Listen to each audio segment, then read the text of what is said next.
While the streets of Srinagar, the capital city of Indian-held Kashmir, are thronged with people and shops once again adorn lights and decorations, business is stagnant for Eid al-Fitr this year. Indeed, shopkeepers complain that last year's devastating floods have left traces on this year's Eid. There is about a dip of 70% in sales this Eid as compared to previous years, says Mohammad Yasin Khan, president of the Kashmir Traders and Manufacturers Federation, KTMF. Last year's floods that destroyed Kashmir are the major reason for this dip. The business has been down over the last 10 months and it is the same for Eid. The floods in September, which were the worst the region had experienced in a century, killed more than 300 people and caused considerable damage to property, business, and infrastructure, which is still visible in the regional capital, Srinagar. Eid al-Fitr, the festival marking the end of the holy month of Ramadan, was celebrated Saturday in the Indian-held Kashmir. Eid al-Fitr and Eid al-Adha, feast of sacrifice to be held later in the year, are the two most important festivities in the Muslim-majority Indian-held Kashmir and are celebrated with fervor. Children wear new clothes and run around with toys, lighting firecrackers. Mutton and chicken are cooked in homes and the famous Kashmiri bakeries bring out the best of their wide array of specialties. The bakery shops, which during this time of year, generally hire extra helping hands to deal with the rush, say that their own employees are enough for this Eid. Every Eid, long lines snake along the street pavements to end up at the entrances of these bakery shops.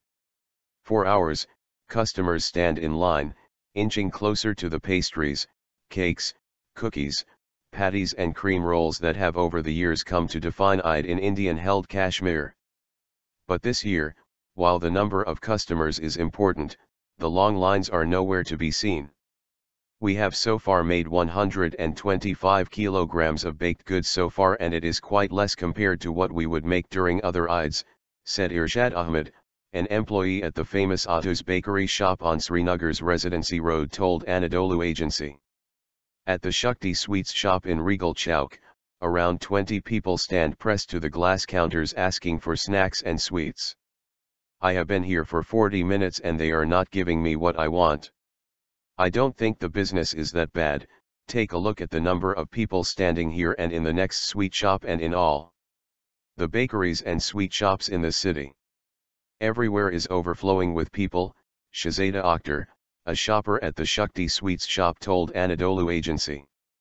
Still, all shopkeepers who spoke to Anadolu Agency, agree that business during Eid has been sluggish. The lines are reportedly shorter this year at ATMs in Srinagar's business hub Lal Chowk. I have been guarding this ATM for 6 years now and I remember the days before Eid as the busiest time ever. While it has been busy these days too, it is nowhere comparable to the rush of people who would come to draw money in previous years, said Khurshid Ahmed. Even the narrow Goni Khan lane, known as Srinagar's market for women, misses the ceaseless bubbling river of women, young and old, that would trudge from one shop to another.